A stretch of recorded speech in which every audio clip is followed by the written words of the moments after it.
Dobrý deň, vítam vás na kanáli Recepty pre život v časti Husté polievky, kde som si pre vás pripravila recept na paradajkovú polievku s bielou fazuľou. Aké budeme potrebovať suroviny na 2 až 3 porcie? 1 konzervu veľkej bielej fazule, 500 ml paradajkového pyré, 4 polievkové lyžice ovsených vločiek jemných, provensalské korenie, oregano, soľ a olej. A ako budeme postupovať? Na oleji v hrnci speníme ovsené vločky,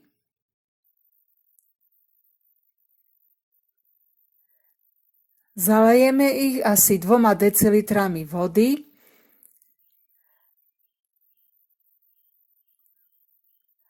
a keď zovrie, pridáme paradajkové pyré, soľ a koreniny. Varíme pod pokrievkou 5 až 7 minút.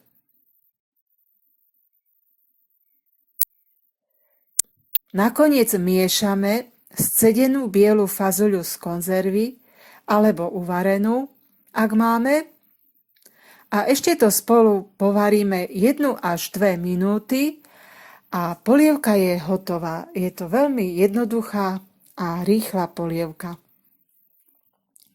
Ďakujem vám za pozretie videa, za lajky, za komentáre, za zdieľanie s priateľmi, za prihlásenie sa na odber a dovidenia pri nejakom ďalšom recepte.